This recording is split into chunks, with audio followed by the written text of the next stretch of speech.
de la teoría cinética de los gases al oxígeno mitocondrial. Mi nombre es Juan Diego Pulecio Soler, yo soy residente de primer año de posgrado de anestesiología y esta actividad ha sido asesorada pues, por el doctor Fernando Uribe, anestesiólogo y pues docente del posgrado de anestesiología.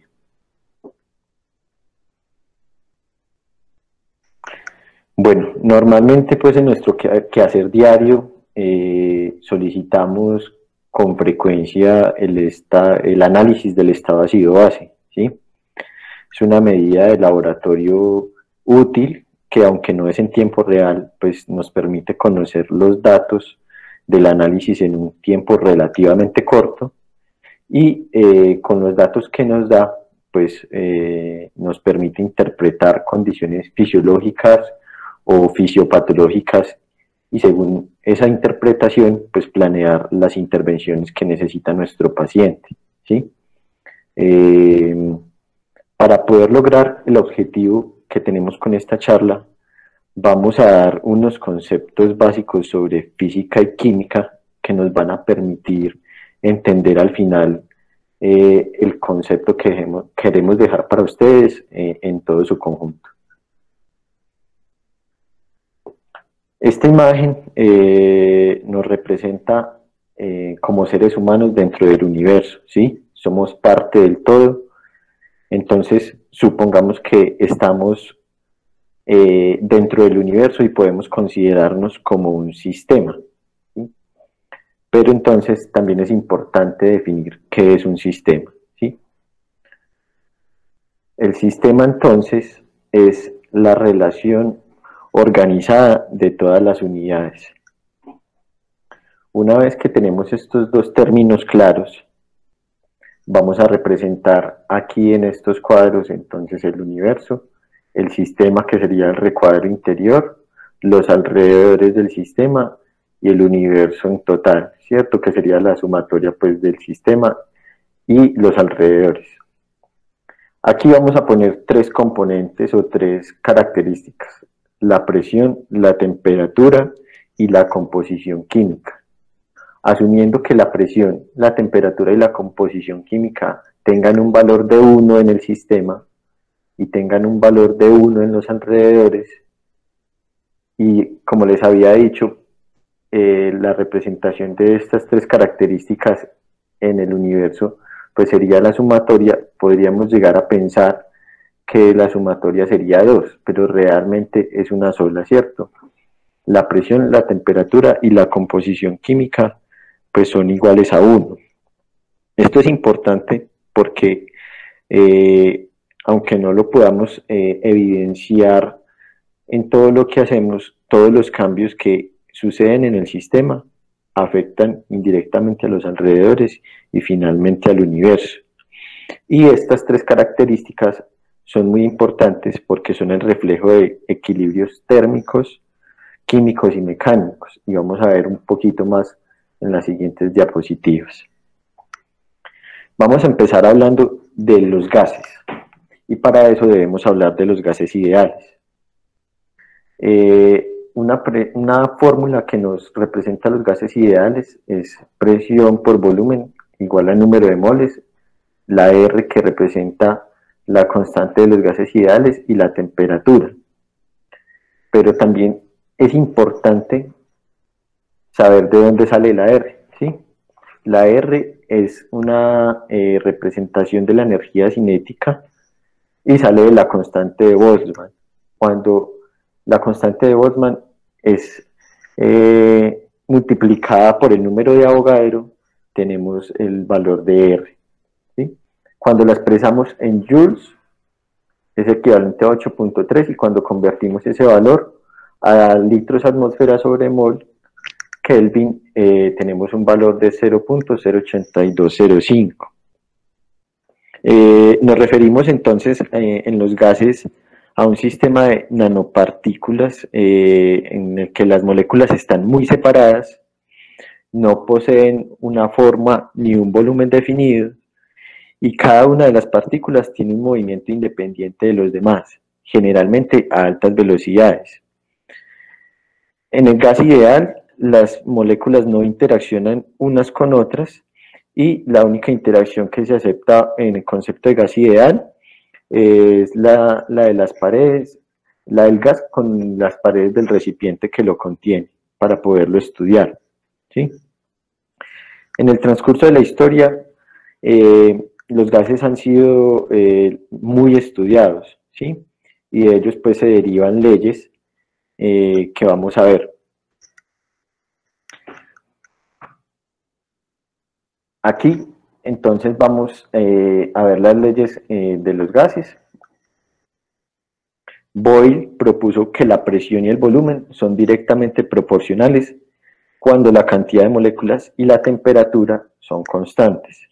Gay-Lussac propuso que la presión y la temperatura son inversamente proporcionales cuando el volumen y la cantidad de moléculas son constantes. Charles, por su parte, nos propone que el volumen y la temperatura son directamente proporcionales cuando la cantidad y la presión son constantes. Y Avogadro nos propone que el volumen es directamente proporcional a la cantidad de moles, cuando la presión y la temperatura son constantes. Podemos identificar un patrón, y es que cuando dos de las variables son constantes, pues podemos determinar cuál es la relación de las otras, ¿sí? Es importante también mencionar en este caso la ley de Dalton, ¿sí? Que nos habla de que la presión total de una disolución de gases es igual a la sumatoria de las presiones parciales de cada uno independientemente. Volvemos entonces a esta que es la fórmula principal, ¿cierto? Presión por volumen es igual al número de moles, la constante de los gases ideales y la temperatura expresada en grados Kelvin. Ahora es importante también hablar de qué es un gas real. Ya veíamos las características de los gases ideales. Los gases reales, entonces, son aquellos cuyas moléculas interaccionan entre sí, ¿sí? Estas interacciones están dadas sobre todo por colisiones entre las mismas moléculas y por las fuerzas de Van der Waals que van a dar pues cambios en la velocidad de los gases, del movimiento de las moléculas de gases. Teniendo estos dos conceptos, entonces vamos a hablar de los gases permanentes en el planeta Tierra. Un gas permanente se define como aquel que a 25 grados Celsius y a una atmósfera de presión no presenta cambio de fase. En la diapositiva pues podemos ver algunos de ellos, ¿cierto? El nitrógeno, el argón, el vapor de agua, el oxígeno, el hidrógeno y otros gases que son gases nobles que son cantidades ínfimas, pero nos atañe o nos importa más en este momento el nitrógeno y el oxígeno, que representan en la atmósfera aproximadamente el 78% para el nitrógeno y el 21% para el oxígeno. Aquí hablábamos entonces de las fases. ¿Qué es una fase? La fase puede considerarse como una cantidad de materia con propiedades físico-químicas uniformes. Entonces, para ejemplificarlo un poco, vemos el bloque, el agua y el aire. Si tomamos cualquier porción del bloque, cualquier porción de ese vaso de agua o una porción de aire contenida en un recipiente, vamos a ver que esa porción tiene las mismas propiedades físico-químicas sin importar de qué parte la tomemos, y a eso se refiere una fase. Cuando hablamos de fases, entonces es lógico pensar que hay cambios de fase. Hacen parte de nuestra vida cotidiana. Vamos a hablar entonces de los vapores, que es el cambio de fase entre líquido y gaseoso.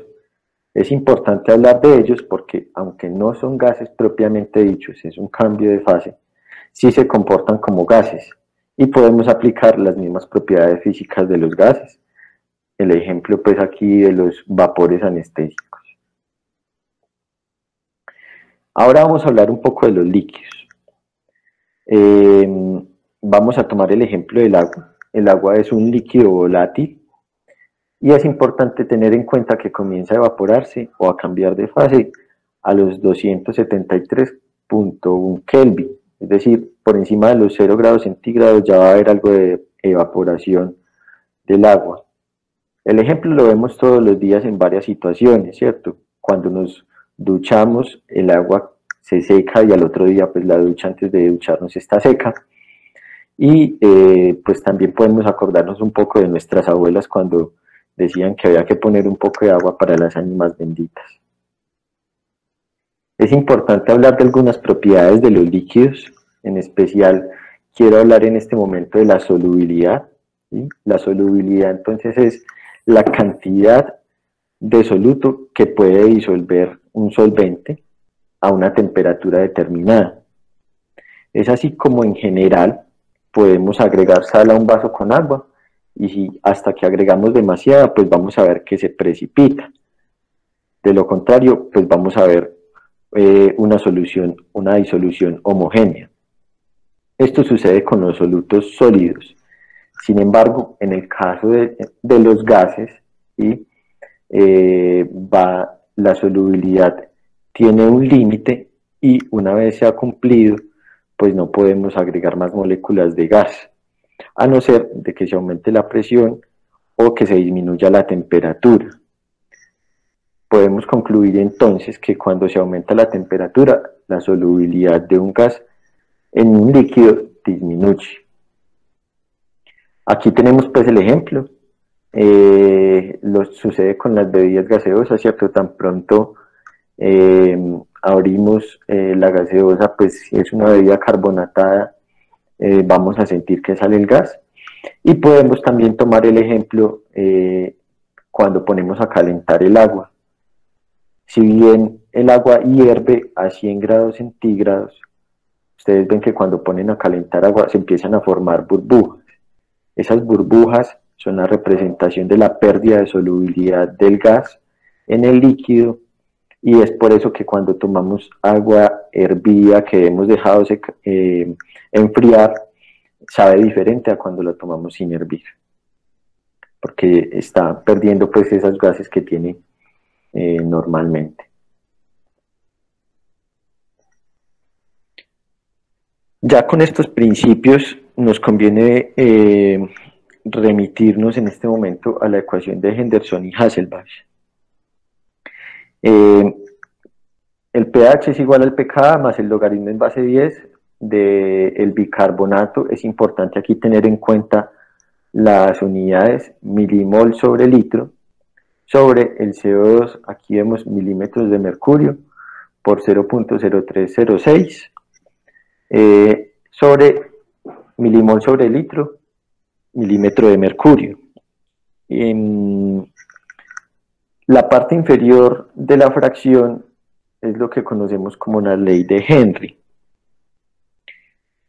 Podemos extrapolar la ecuación de la ley de Henry que nos dice que a una temperatura constante la cantidad de gas que está disuelta en un líquido es directamente proporcional a la presión parcial que ejercen las moléculas de ese gas sobre el líquido. Entonces, con la ley de Henry, digamos que tenemos una mol de CO2, la multiplicamos por 0.06, por 0.0306, y podríamos entonces hallar la concentración y cancelar los milímetros de mercurio. Entonces tendríamos concentración en la parte superior y en la parte inferior pues, de la ecuación.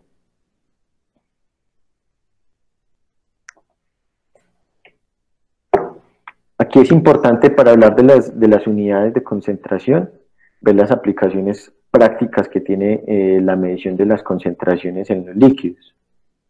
Entonces vamos a tomar el ejemplo de la viabilidad del agua. Para que exista vida en las lagunas, se habla pues de que debe haber una concentración de 7 a 8 miligramos sobre litro de oxígeno. Podemos ver que las unidades de concentración están en masa sobre volumen.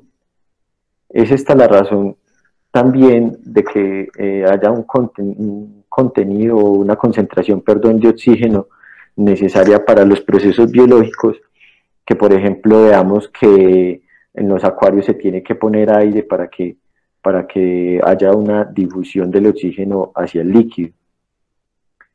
Estas unidades de miligramos sobre litro se pueden convertir a unidades de concentración química, por ejemplo, como lo veíamos ahorita, milimol sobre litro, con los pesos moleculares de los elementos. En el caso, por ejemplo, de la sangre, la concentración calculada es de más o menos 256 miligramos sobre litro en condiciones normales. Si volvemos entonces al ser humano, vamos a colocar aquí entonces la ecuación del contenido arterial de oxígeno. El contenido arterial de oxígeno tenemos que tener en cuenta que en condiciones normales es de 20 mililitros de oxígeno por cada 100 mililitros de sangre. Y aquí tenemos pues como expresada la ecuación, recordar que el oxígeno en la sangre está tanto unido a la hemoglobina como libre, ¿cierto? Y aquí podemos ver entonces que es importante tener en cuenta los dos.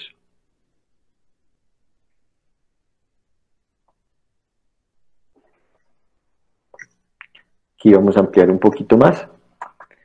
La concentración de oxígeno en la atmósfera, entonces, si ustedes recuerdan la ley de Dalton, de la suma de las presiones parciales, podemos calcular la presión de oxígeno en la ciudad de Manizales, con la presión barométrica y simplemente despejando los porcentajes, siendo entonces la presión de oxígeno de 122 milímetros de mercurio, que disminuye a nivel alveolar aproximadamente a 79.8 milímetros de mercurio.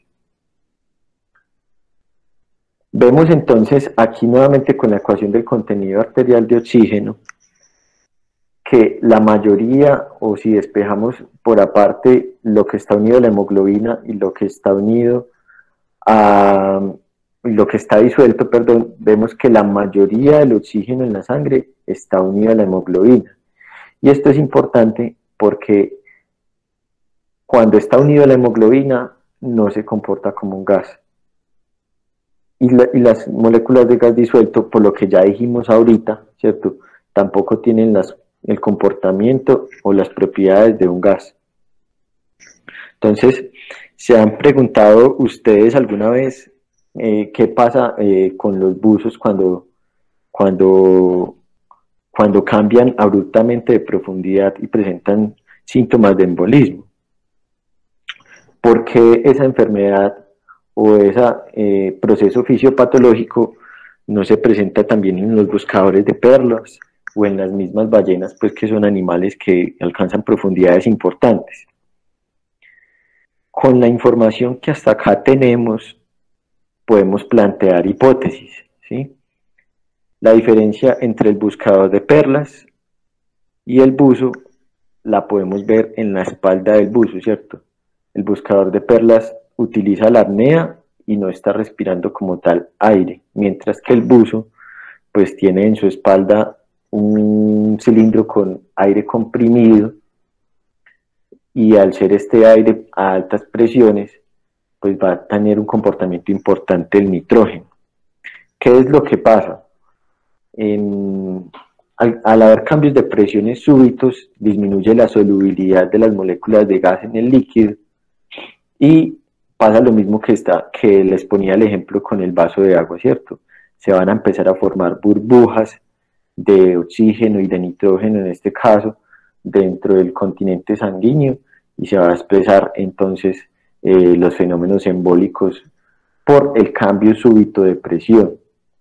En las ballenas y en los buscadores de perlas, ¿por qué no pasa esto? Porque ellos deben salir a la superficie a respirar, ¿sí? Y con esto contrarrestan o no están expuestos más bien al proceso fisiopatológico del aire comprimido al que están expuestos los buzos.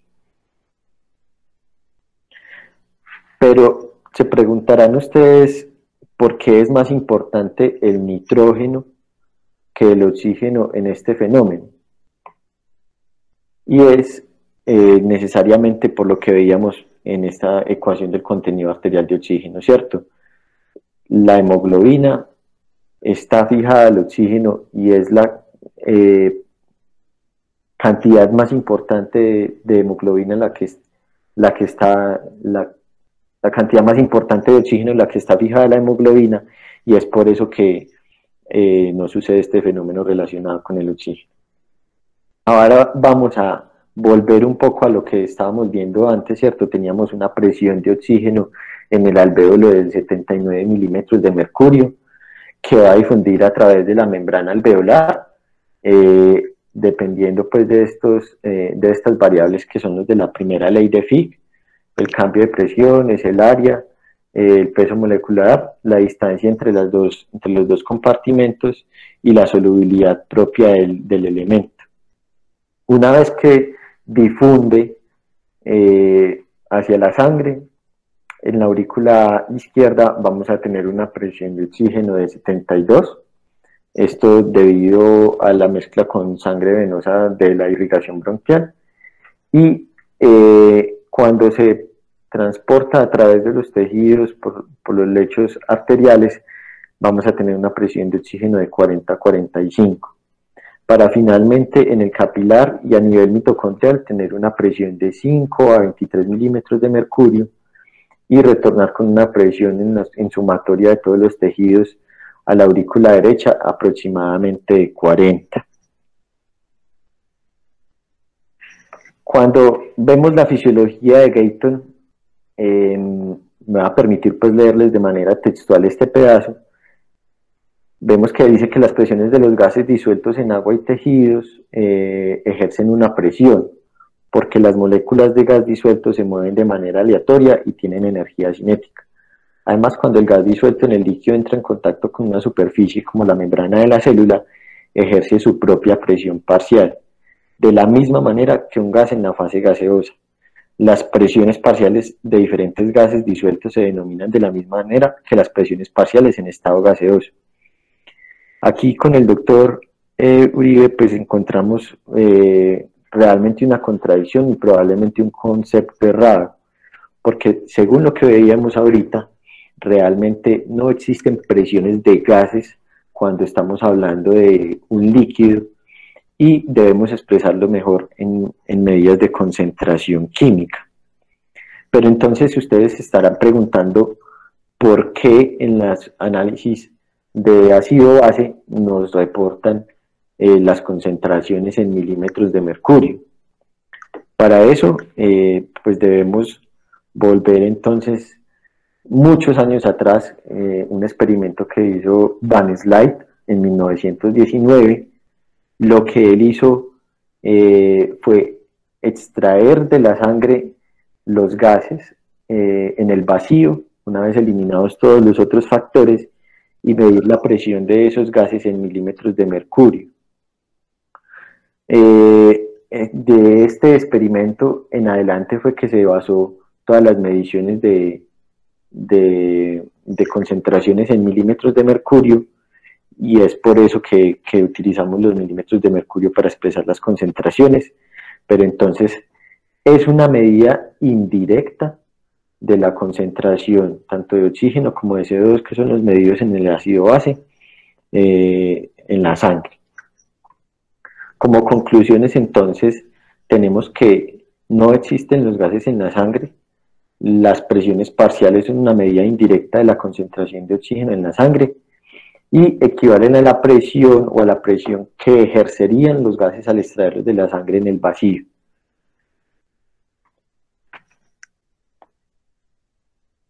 Muchísimas gracias.